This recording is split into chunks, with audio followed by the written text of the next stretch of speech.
Hello, everybody, and welcome to All About JSON and ClickHouse, tips, tricks, and new features. My name is Robert Hodges. I'll be one of your hosts today, along with my colleague, Diego Nieto.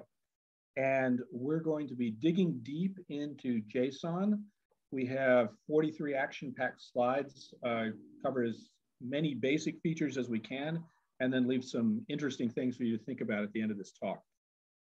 Speaking of this talk, I'd like to just cover a few things that will help you enjoy it more. First, as you may have noticed, we are recording this, and everybody who signed up for the talk will get a link both to the recording as well as to the slides after the webinar is complete. You'll probably see it pop up in about 12 hours in your email. In addition, we do have time for questions. There's a couple ways you can do it. You can put questions into the chat. But the best way is actually to put them in the Q&A box. That's something that should be accessible to you off the little Zoom menu bar.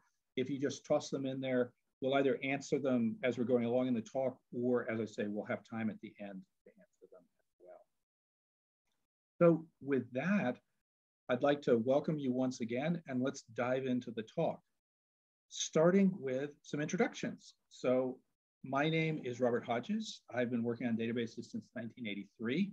Includes about 20 different database types, of which the last, of course, is ClickHouse and is my current favorite. My day job is I am CEO of Altinity. I'm joined by Diego Nieto, who's one of our support engineers for ClickHouse. He is focused on ClickHouse, PostgreSQL, and database applications. Similarly, has a long history of working with different database types over a wide variety of applications.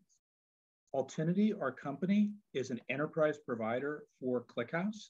We help people, we provide everything that people need to get real-time analytics up, running, and operating efficiently.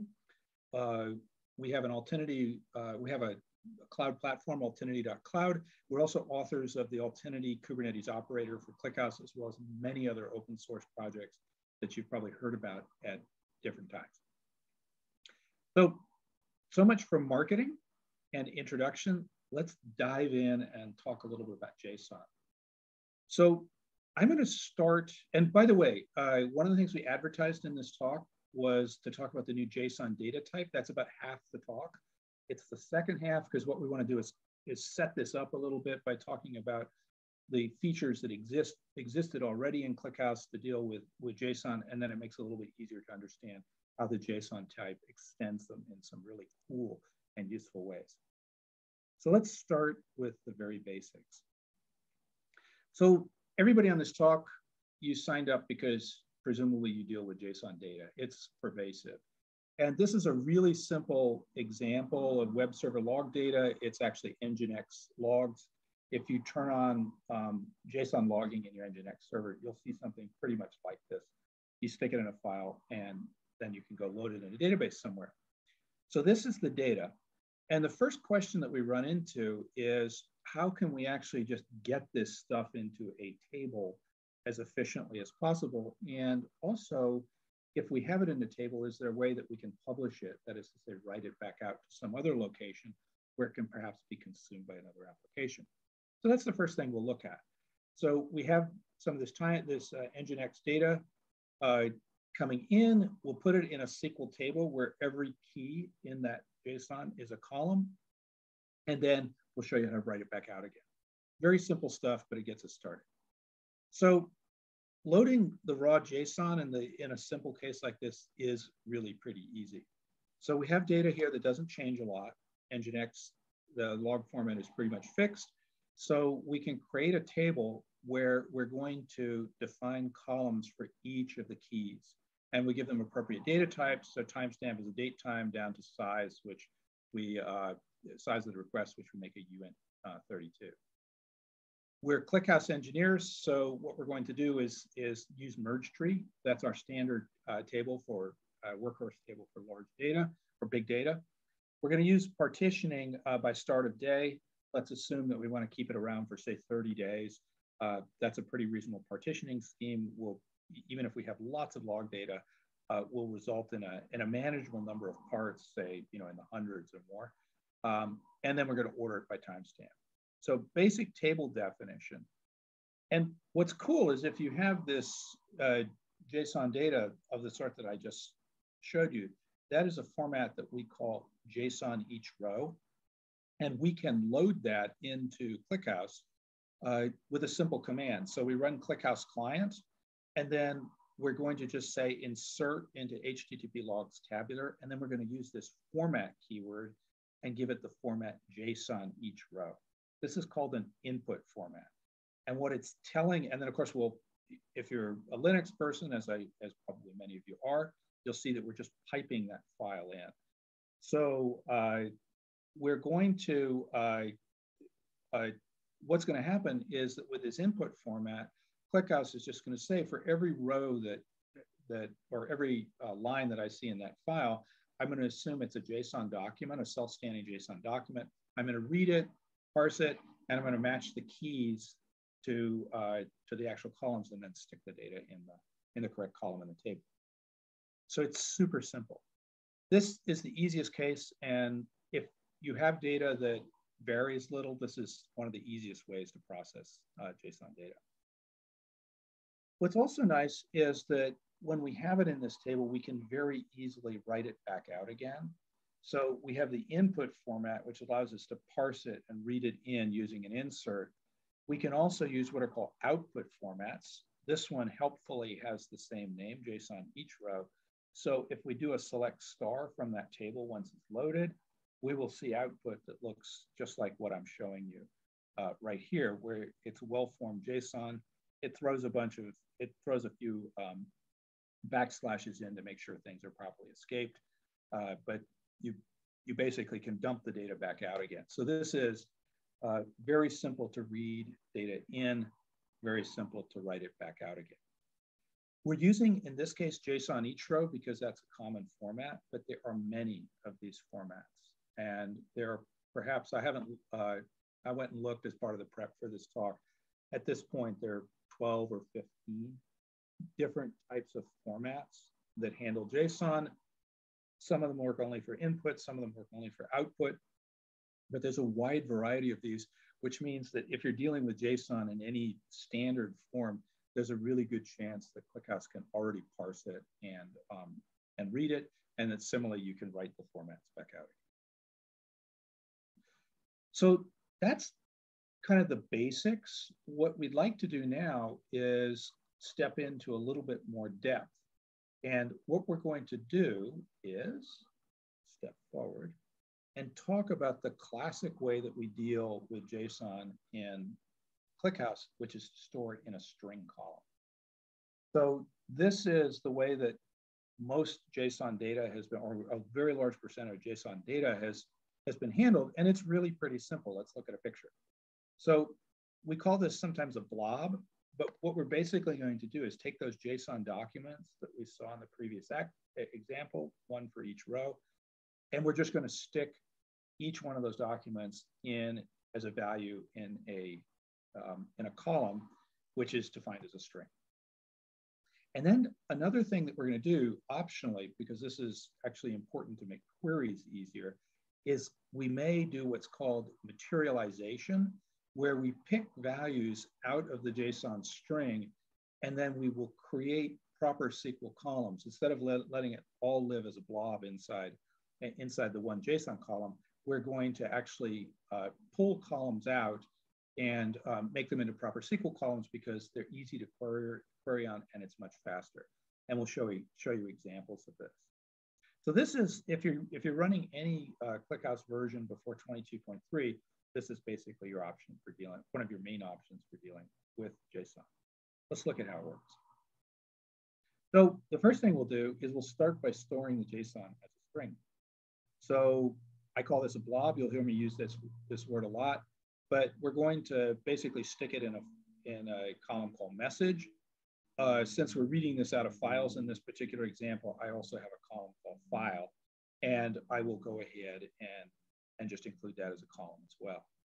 Then we're going to have this is a very elementary definition. We'll improve this in a minute, but we're going to partition by the value of the file, and then we're going to order by tuple, which means, hey, don't try and order it.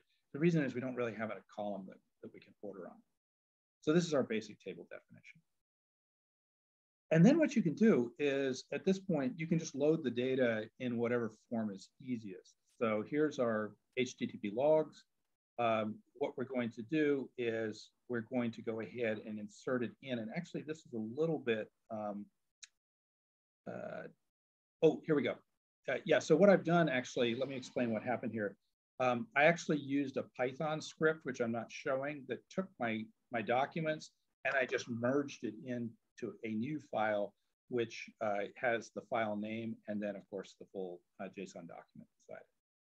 So if I put it into this format, then it's very easy for us to load this just as CSV values that contain one column plus another column with the JSON values. So in it goes. And what's fun here is once you've done this, and this is something that has existed for a really long time, you can actually start to query those JSON objects. And we do this, there's a couple different families of functions, but a very important one is called the JSON extract functions. And they work as these examples show. So you're going to provide in this case, for example, we're going to extract a string value out. The key is request. It's coming out of the message column, and we're going to pull it out as the value request. And so we just have this function. It goes in, it parses the JSON object, and it fetches out that value. Another thing we can do, these functions are fully typed. So, and they're named, the last part, the suffix, tells you what type they generate. So I can similarly pull the status out. That's going to be a number, something like 400 or 404 or something like that. Again, I can pull them out. And when I do this, I can now start to, to answer interesting questions. So for example, here's a query where I'm not using columns, but simply function calls into the JSON to get the number of calls where the status was greater than. So either a user or server error between some time period. So at this point, we're fully able to query it, but it's kind of cumbersome. So there is another family of functions. Before we solve that problem, I'd like to discuss another family of functions, and these are called visit param functions. So the way that the JSON extract works is it actually fully parses the JSON. So if you have nested values, for example, this will recognize the level of nesting and correctly pull things out. For example, this will pull it out of the top level. But if there were a nested key called request, it wouldn't get confused and accidentally pull that out. So these do full parsing. As a result, they're a bit slower. The visit param extract strings are much faster, but you might call it fast but half-hearted. They don't actually fully parse the JSON, but they can pull the values out very quickly. If there's no chance that request exists elsewhere in the document, you can use them and get things out faster. So the choice of which you use is up to you. People use both of them. So one of the things that we can do is, on this table, is we can significantly improve the data, the usability by actually ordering the data. This will, for example, enable us to filter by time without much difficulty. So here's an example of how we're going to read the data in, and we're going to actually have our file and our message. So the file value where we got the data from, the message, which is the JSON document, the blob. And what we're going to do is, as we load it, we're also going to create a timestamp column. So this is an example of materializing a timestamp column out of the JSON data. And the way that it works is we're just going to include in our default a conversion where we'll pull out that timestamp, which turns out to be an int, and then we'll turn it into a date time. So at that point, then we can define a table which now has a reasonable partition by. So it can actually partition, for example, by month. That's nice for time series if you've got a lot, for example, if you're storing months or years of data. And we're going to order by timestamp, so the data are actually ordered within inside the so that we can quickly look things up by time ranges. And then here's how we actually insert the data in. We already had it loaded into HTTP logs, so we're just selecting out of it and putting it in our new table. So this is a much better table because we pulled a column out and we have something that's closer to an actual performant definition where we actually have a proper partition key and we have a proper order by, which then allows us both to find things because it builds a primary key index around timestamp. The other thing is that ordering data means that we're going to get better performance. For example, if we begin to play around with codecs and compression. So we can add more table or more columns. And in fact, the way that people often deal with, with these applications is in their first cut of the applications. Let's say that you're building an application to do web analytics. In your first cut, you might just quickly throw it into that message column and then do a few columns, do some, play around with it to understand what the data looks like. You might even go ahead and build an application on it using these somewhat clumsy function calls. But as you discover what additional data people are interested in, you can now add more columns. So for example, and it's very easy to do, all you do is an alter table and just add the column. And for example, we're creating a status column and we're telling it using the default clause how to extract the value out of the JSON. And then we're also being a little bit aggressive on compression here. We're applying ZSTD compression on that because that will squish this int16 value down into something nice and small. So that's something you can do anytime. And what's cool about the way, if you're not familiar with metadata in operations in ClickHouse, what's really excellent about them is this command executes instantly.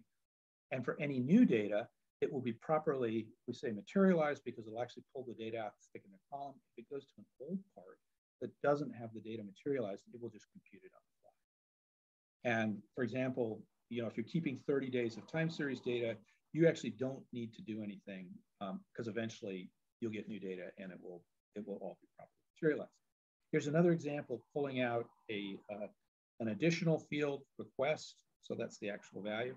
And then if you want to get everything materialized right now, here's how to do it. You do an alter table update and you just give these columns and this will force the parts to be rewritten, but it will only change those columns that were actually changed.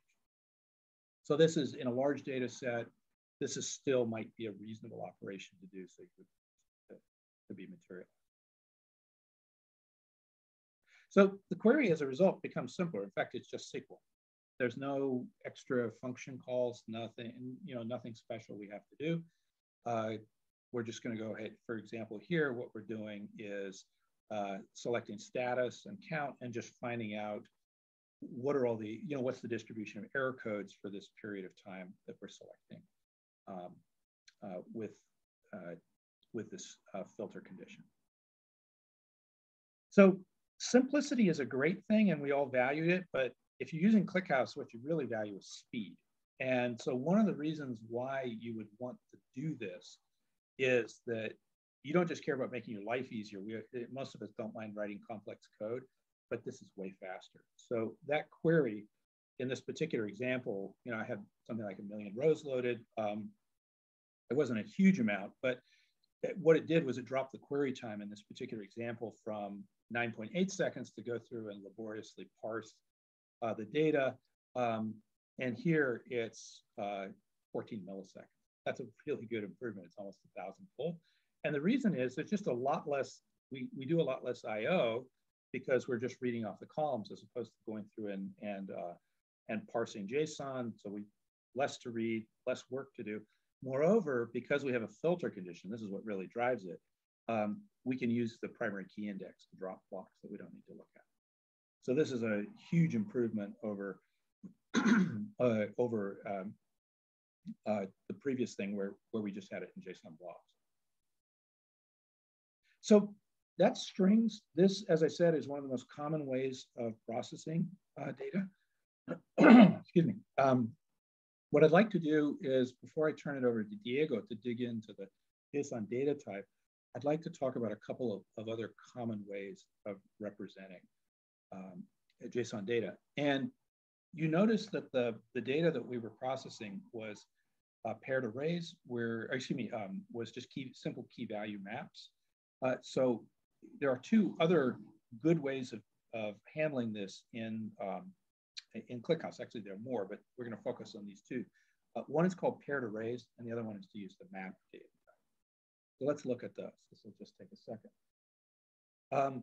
So basically, we have our JSON data here, and in the case of paired arrays, what we can do is we'll read it in, and we'll have for each row, we will have an array of keys. So that is to say the names like @timestamp or client IP, and then a matching array of values, which would be a set of strings that would be the values that correspond to each key.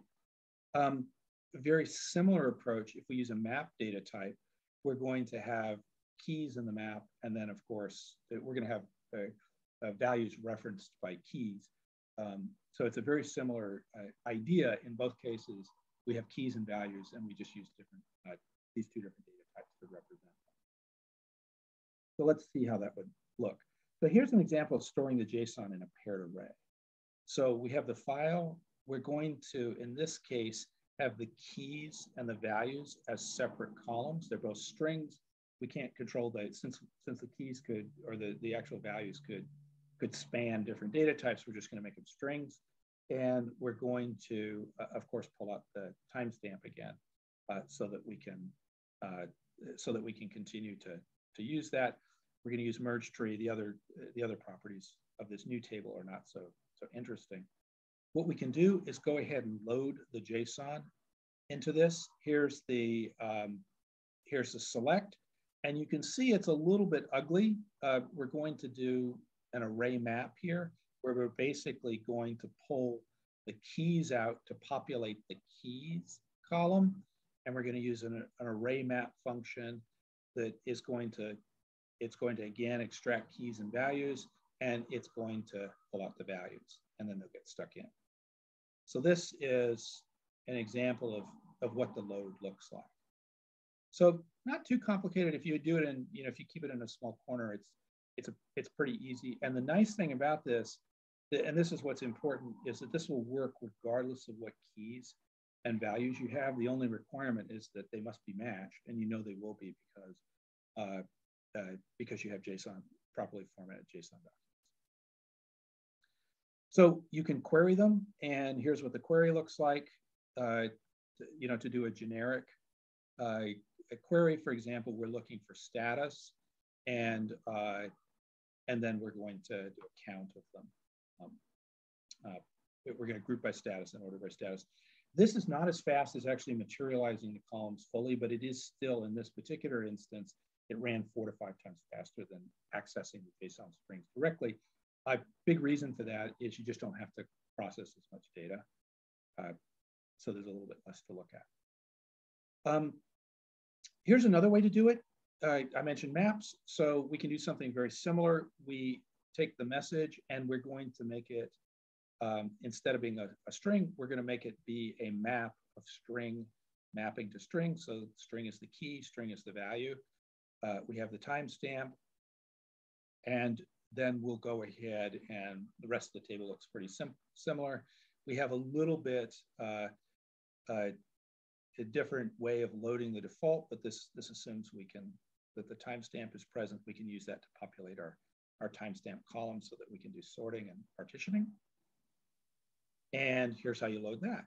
So you're going to go ahead again. We have the file already, so we're going to insert into file and message, and we're just going to use this really handy JSON extract function. These functions are very powerful and have a lot of different variants, but this one pulls out keys and values, and it basically is perfect for sticking it into the map.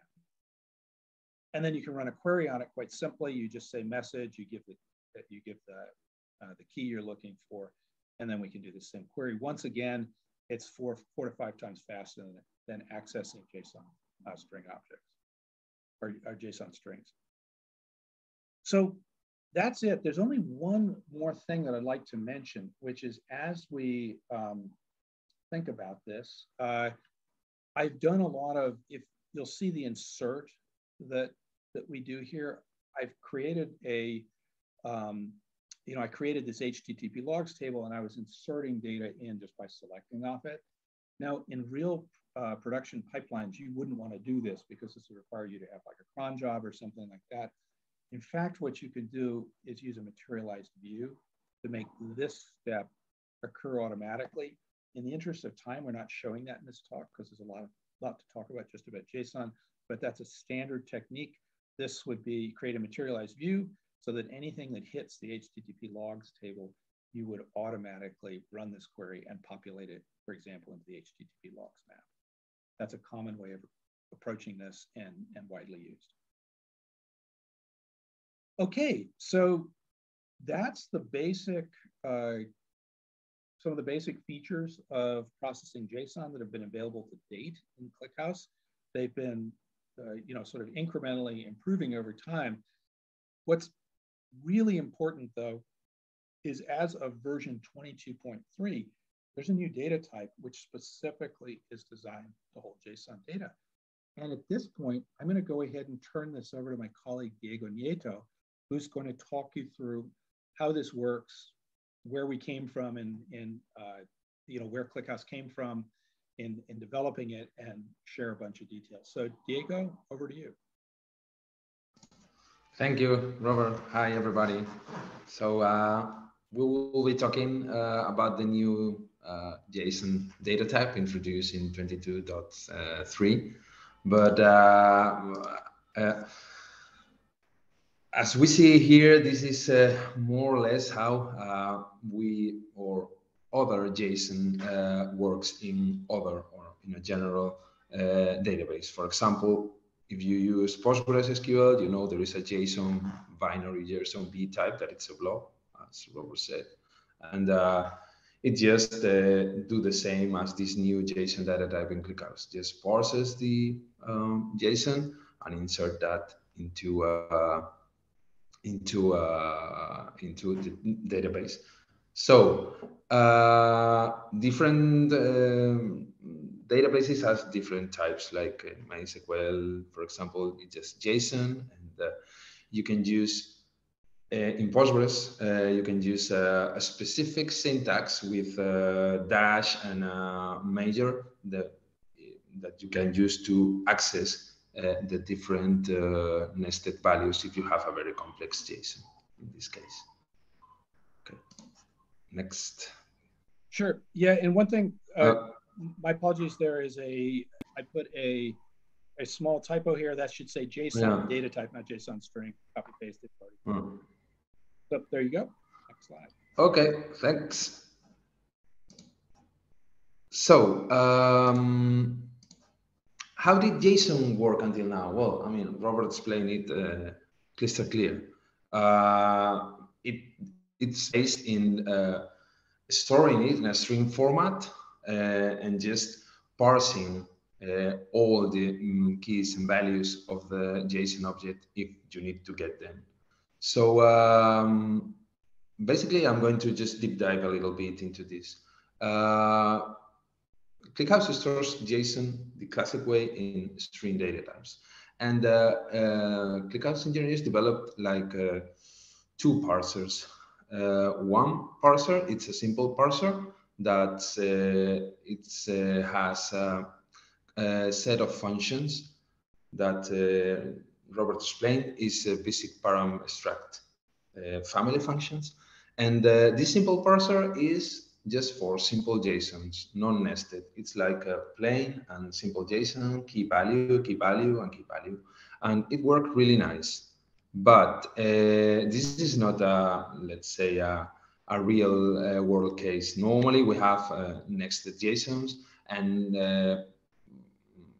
like 90% of APIs out there, they just return nested JSON. So in ClickHouse needed another parser to just deal with that problem. And it is, or there is a full-fledged parser to do this. That also has, let's say, a set of functions specific to that parser. So, and these functions are the JSON extract functions that Robert explained. basically, if you need to parse a JSON object completely, and it's nested, of course, you need to use these functions. By the way, the visit Param functions, as you can see, they just, because the name was a little bit ugly, they just renamed it to simple JSON struct functions to just differentiate between simple JSON files and nested JSON files or complex ones. Okay, so as you can see, well, you can go to the ClickHouse documentation and just check for the different set of functions. And I mean, for JSON extract, it has a lot of functions. The problem here that I will be talking in advance is that you have to know the type you are extracting, because each function it just is built to work with a concrete or with a concrete type. So if your JSON has a let's say an integer, then you have to use the integer functions. Okay, so let's go and see how this is done right now. Okay, with a query in the next slide. So yeah, as you can see here, there are in the, let's say, old approach or classic approach, you have to do this, or you could do this using two ways. One way is to query directly and parse directly using JSON extract uint, for example, as you can see in the select JSON extract uint JSON A. There, ClickHouse is parsing directly the JSON, and it's just searching for the key for the column or the field, whatever you want A. Okay, and the same for B and the same for C, because it's an array. And I just try to make a simple example here. And as you can see in the from part, I mean, it's a simple select, just selecting the JSON that I just made up, just to showcase this use case. So this is one way. JSON extract uint, JSON A, but there is another way, more optimized, to do that, and we will see why.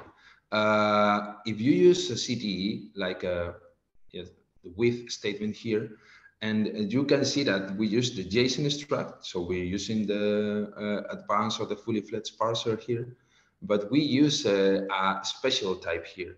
We just say to ClickHouse that the structure of the JSON, and we specified more or less the structure of the JSON that we have here. So you can see tuple A uint, B uint, and C is a nested one.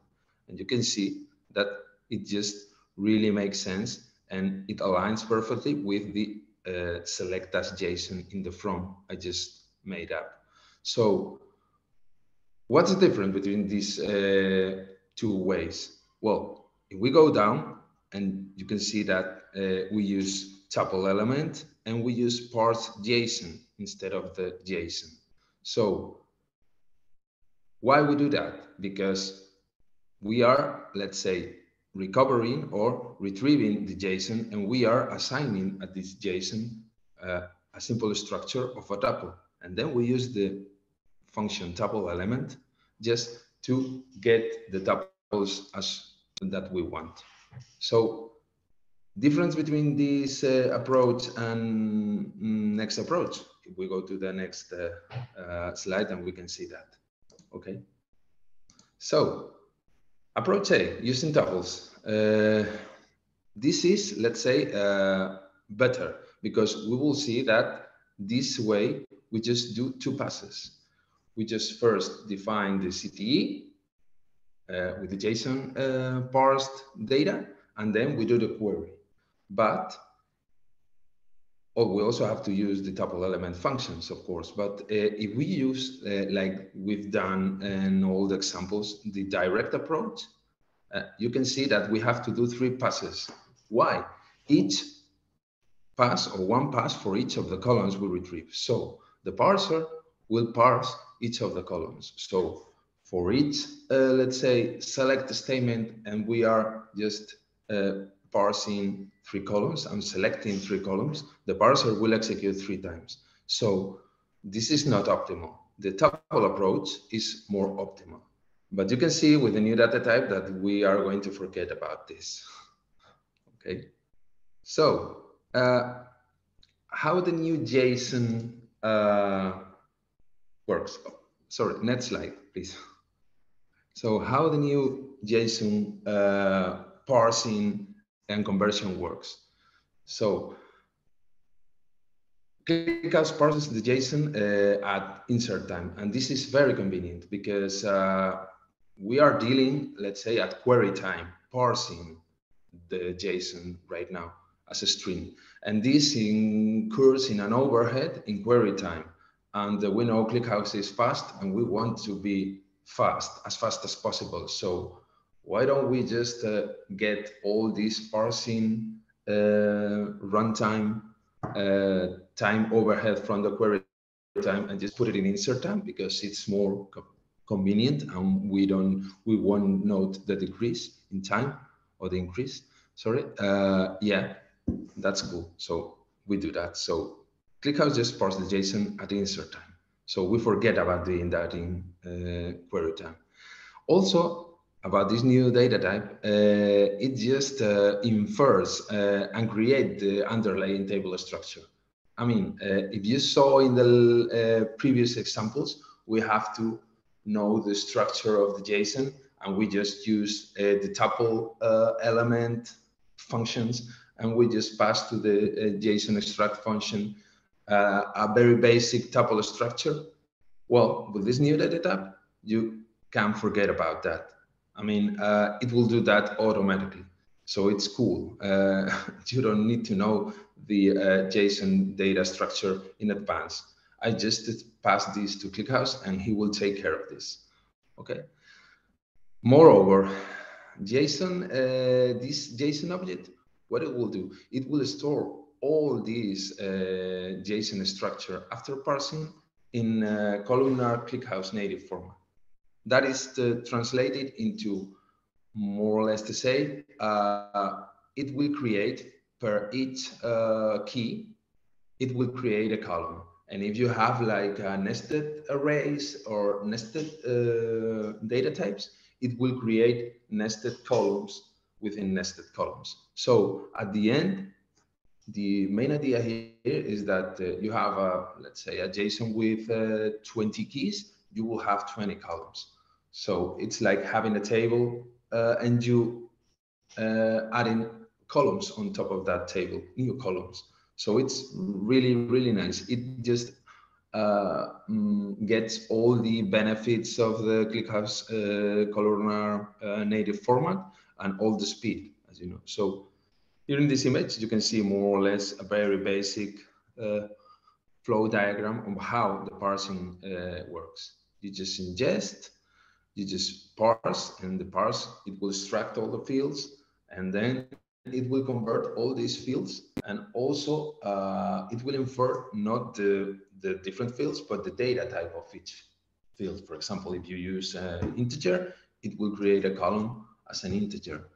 If you use, for example, the data time, I will dive into that later, depending on which type of data time you are using. Mostly if you are using the ISO 8836, I remember, or 8306, it will just parse it as a string still. But then you can use ClickHouse functions to just convert that string into data. Okay, so, and then it will just store everything. And something that I didn't mention is that we could use, or we can use now, this syntax sugar or syntax notation that it's using the tuple and the element. And you will see that we can use JSON.key1, JSON.key1, key2, and it's pretty cool to do that. You don't need to just use JSON extract and just locate the column and subcolumns. That it's very cumbersome to do that. Okay, so let's go to the next slide, and we can see the more or less the underlying structure. But how this is done? Let's say, for example, that the JSON that we're going to work with next, it has like a QID key, a user key, and a title key, and a date key. So it's more or less plain, as you can see. This is how ClickHouse is going to store it in a native format, as each of the key as a column. So, and what if you have, let's say, a nested type, for example? Just imagine that QID, QID is a nested column. So it will have, let's say, 2 or 3 more columns, as much as keys has this new subcolumn. So it will just create like a tree structure of columns, some subcolumns that you can just reference. And I would say, I'm going to say that this will benefit from the wide and or compact way of storing columns that ClickHouse uses. Okay, so let's see how, at first, some code, please, because just I'm a little bit tired of talking, and I want to see some code. Probably you do too. So yeah, if we go to if we are going to test it, just simply first set the experimental object type. I must say here that although it's pretty cool to test this, it's still experimental. And although it's 22.3, we use 22.6 to test many of these stuff, because it's not recommended to go, let's say, production on this, because it will fail. I mean, but for testing how this is going to be for the next LTS release, it's pretty cool. Okay, so as you can see, we just create a table. And if you remember, just Robert, they just use a string and different columns. Here, you don't need to do anything. You just put raw, the name of the column. I just named it raw, and JSON. And I'm using a data set from Stack Overflow that many of us know, of course. Who don't know Stack Overflow, just raise his hand, please.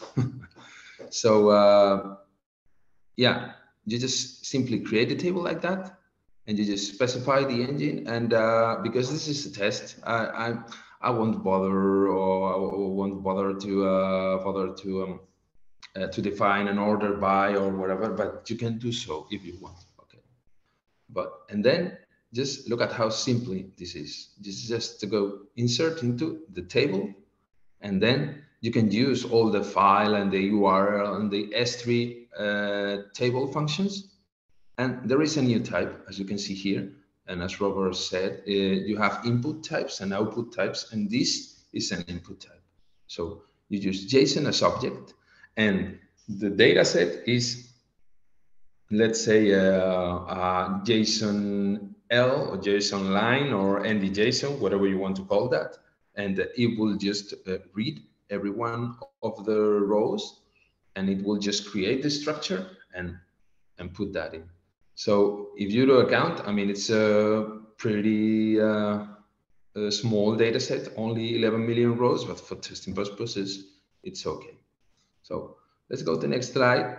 And we can see here, I won't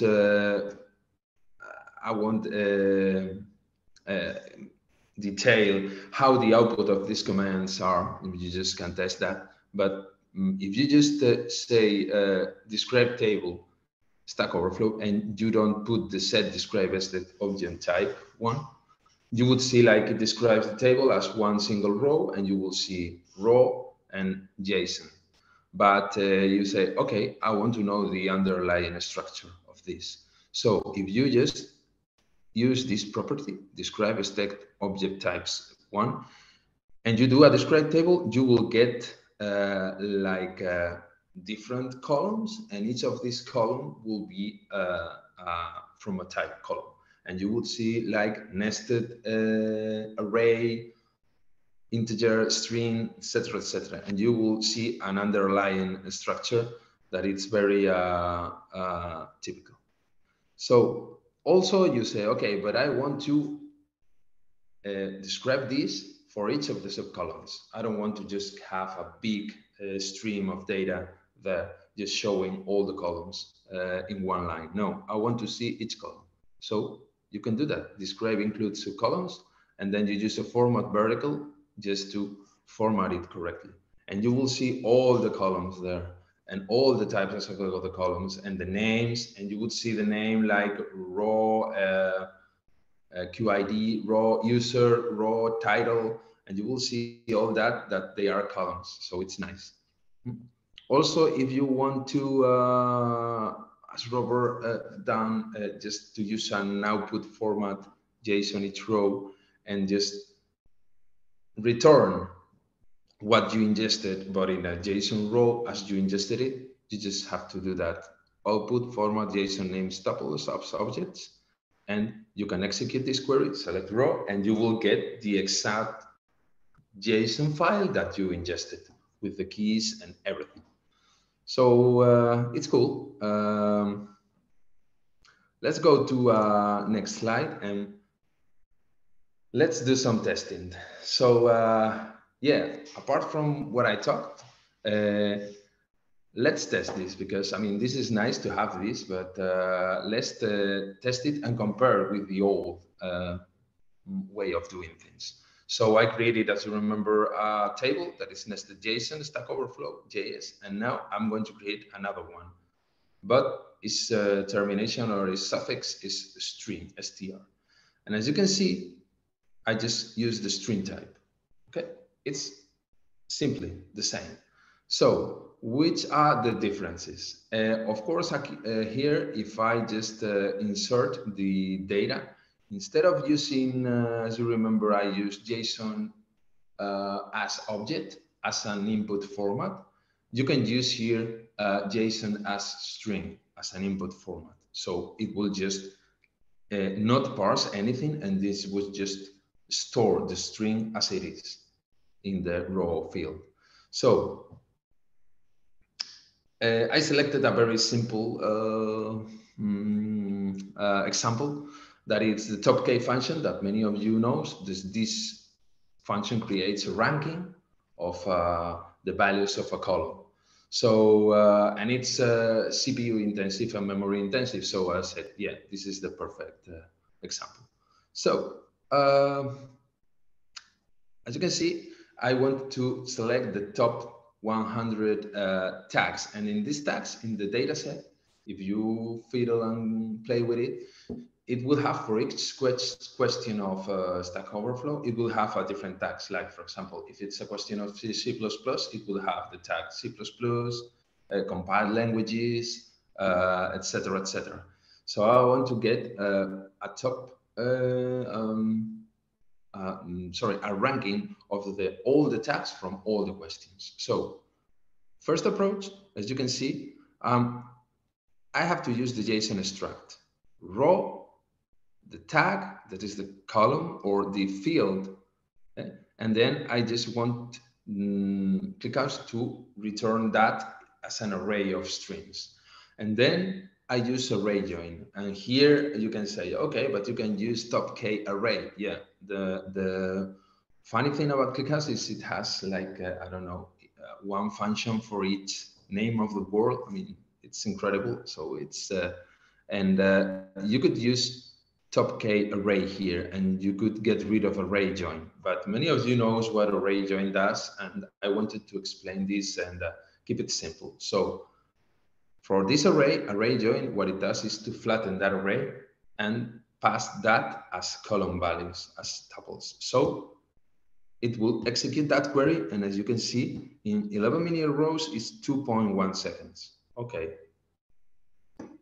But then with the new data type, you can see the syntax here. It's pretty to be redundant. So you just only have to do raw.tag, and that's it. No more functions, no more thinking about which function should I use for extracting this, no more type problems, just they are all gone. So you just focus on syntax that is very familiar for any developer out there. So, and that's it. And you put the array join in front and boom, it's only 0.3 seconds. The same query. So improvement is considerable using this new feature. So imagine that if this 11 million rows, imagine that in 1 billion row or 1 trillion row. So it's considerable. So in the next slide, I will show, I mean, not only is bells and whistles, let's see some limitations, because when you analyze something, you need to do the pros and the cons, and these are the cons. So basically, many of you just have thought about this. Okay, but what if I change this structure? I mean, I just inserted this Stack Overflow JSON that has a fixed structure, and then I just want to insert the HTTP logs that Robert done with this sample. So you may think this is going to explode, boom, nothing is going to work. But yeah, it will just get that structure, and we will see how it handles this. So for column type changes, new keys, deleted keys, whatever, it will generate a new structure. Okay. If we insert, for example, this foo 10 and bar 10, what will ClickHouse do? On top of the structure that we have, we insert that, and it will create a new part. And in that part, it will generate a new structure. And which will be the structure? Simple. It's a raw foo and raw bar, as you can see at the top.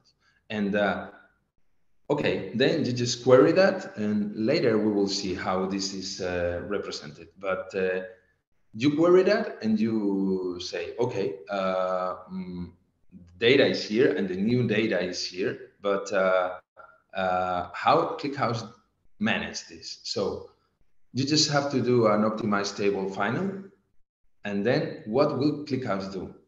It will just get the tuple structure of the Stack Overflow tuple and the foobar tuple, and they will mix that. So this is like you having a table with different columns, and then it will just create, to say something similar or similar, it will just do like another table, add column, and it will add the foobar structure.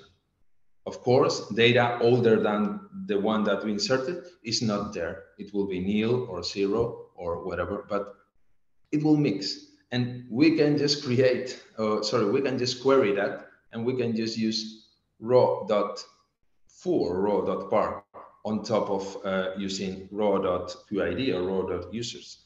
And this is a blessing and a problem, I think. A problem because if you do that, you won't get any errors or warnings or anything during insertion. So probably probably not. Your data will be polluted because you will have like, for example, when you mixed up in pandas data frame in Python, you will have different columns that you don't know what are they doing there because you just updated the data set with not knowing what you do. So you will have these new columns there and the data is polluted. So if you do a select, you will get this data. Okay. Another problem that we saw on this is that it would be cool to just have let's say a star slice or a star operator that you can just get the all the sub-nested columns without specifying that. And another problem, what if we have 1K keys? JSON so big that it will create 1K columns. We will see how to deal with that. Okay. So in next slide, just a simple. Hey, just real quickly, I want to do Okay. just a time check that we've got 4 minutes to the top of the hour, just to let you know. Okay, I will be fast then. With these queries, you just check the table structure, how it is under the underlying structure. And you can see in the next one, yeah, that this is how you can see the new columns. I mean, you can see the type here, for example, for row 1, and you see answers, nested, creation date is a string, QID is a string, blah, blah, blah. And you see the second row, this is a query to columns part. And you see the second row that it's another completely different structure. For, let's say, space problems here in this slide, there will be a third row after optimized table that will have the type of the first row and the type of the first row joined in the same tuple. So that's how it works in early. If you are brave, I mean, you don't have to do that. You can go to the bar, leave, ClickHouse structure, and you can see how the columns are in there. Okay. So next one, let's talk about codec and improvements. Yeah, this is a pretty interesting improvement. I mean, at this point, we just use default codec, but as you know, ClickHouse has many different codecs that you can use, and it's nice to test that difference between codecs, both in time and in compression. So just to check how, well, you can see this table here that more or less sums up the difference between using a codec LC4 and a CSTD, okay? And I mean, there are differences, as you can see, because of the tuple columnar, the columnar native format, you can compress more and you can have more optimized data. And just to do that, if you want to do examples or just to test that, you just have to simply alter table and just modify the column, apply the new codec, and just then do an optimized table to get the new compression going on, and you can see that. So, and last slide. Here you can see the difference between one codec and another in terms of the same query, that top K query. And as you can see with LC4, 0.3 seconds, the new approach, our new approach, and 2.1, the old approach. You remember that. But with CSTD, we only get 1 millisecond more, okay? And with the old approach, we get like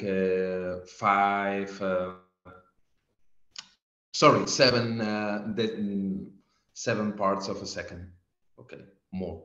But the compression, it's not very different, but at the end, it just makes the day because 2% of compression, it's a lot. So it's cool if we just change the codec because we will have pretty much more or less the same timing with the new approach, but we will have from 1.3 gigabytes to 800 megabytes. So storage savings for everyone. That it's really nice. And that's it. I mean, thank you. If you have any questions or something, I will be happy to answer Great. them. If you have questions, we'll stick around. I'll do a quick wrap up. Just so as you've seen here, some basic secrets to processing JSON. So we talked about the input and output formats. There are many of them. Check them out.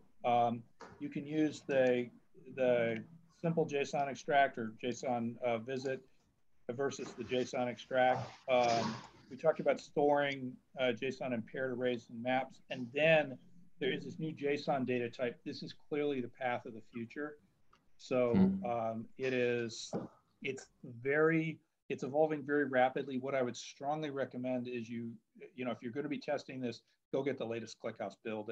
As Diego said, we tested this on 22.6, but if the further along you are, the more it will work, and hopefully the fewer bugs you'll see. Yeah. So just some things. Here's a few things to look at yourself. Materialized views we talked about. There's some cool things that you can do with indexing. So for example, applying skip indexes. You can do more stuff with compressions. If you're really, really out, you want to challenge yourself, try putting bloom filters on those string blobs. It's possible. If you get it right, it actually works pretty well, but it's hard. Lots of information about this. ClickHouse docs have been extended quite a bit, and they now talk about JSON in some depth.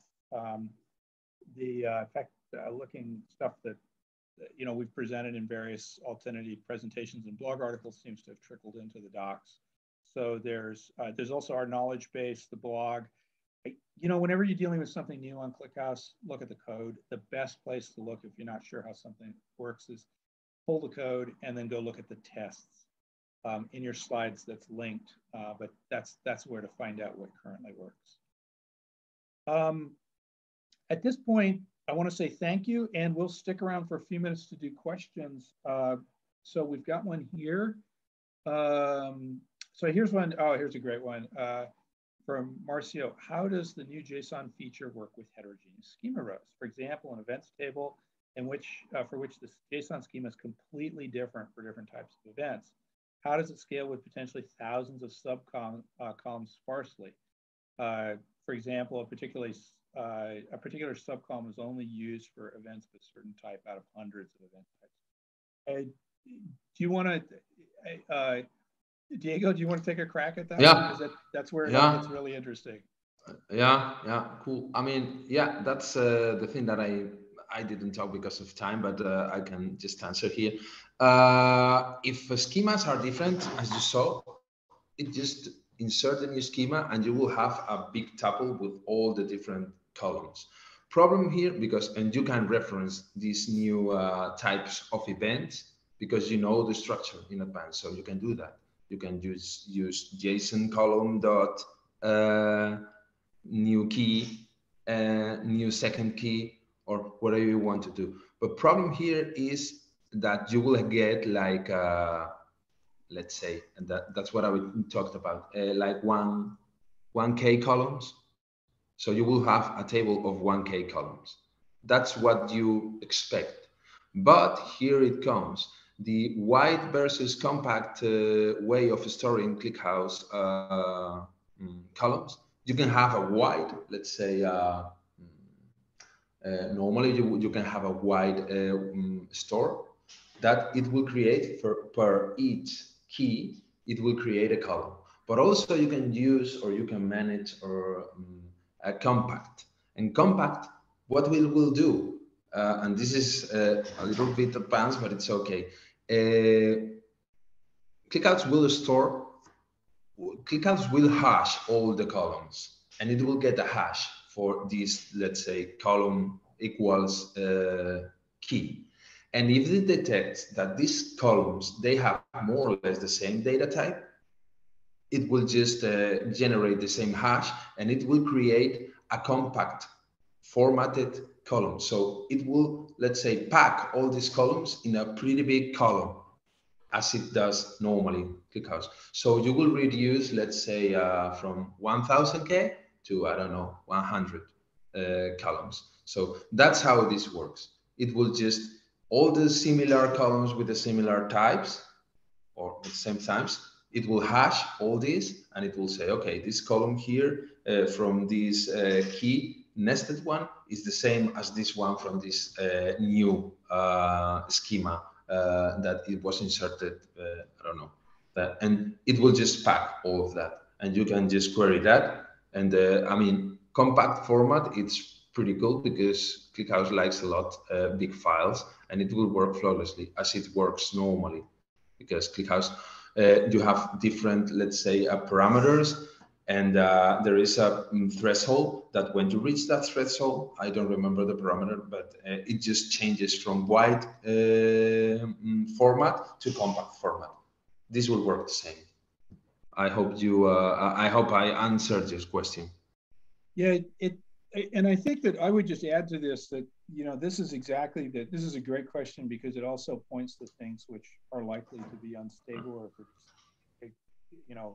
unexpected results. So for example, there isn't anything like a discriminator yet in the JSON data type. Maybe that will appear later on to give, to give it, to give ClickHouse a little better idea how to tell event types apart so it can make better storage decisions and not, for example, merge schema in different ways. So I think for now, if you had a really large number of event types, you're probably still better going off using strings. But over time, I would expect this to become much more efficient. This is like one of the most requested features in ClickHouse of all time.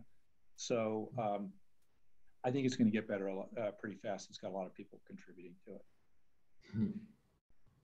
I think the next LTS, it will be in the 20.8, 22.8, it will be mature enough to be used. Yeah, so 22.8, but you can definitely try it out now. And in fact, I would encourage anybody who's interested in this, try it out now. It is way easier to fix stuff if it's, if we get it now and it gets reported, then it will appear in the 22.8 release, which is the next long-term support ClickHouse. Okay, I don't see any other questions. I'd like to thank you all for attending. We really hope this was useful.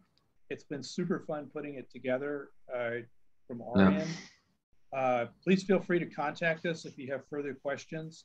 And Diego, thank you so much for digging into the JSON data type. I really appreciate it. Yeah, a pleasure, Robert. You know that. Great. Thanks, everybody. We'll see you soon. You should expect some email with a link to this recording as well as the slides. Enjoy it. Have fun on the JSON data type and test it out, report things, and report back to us. Talk to you soon. Bye. Bye.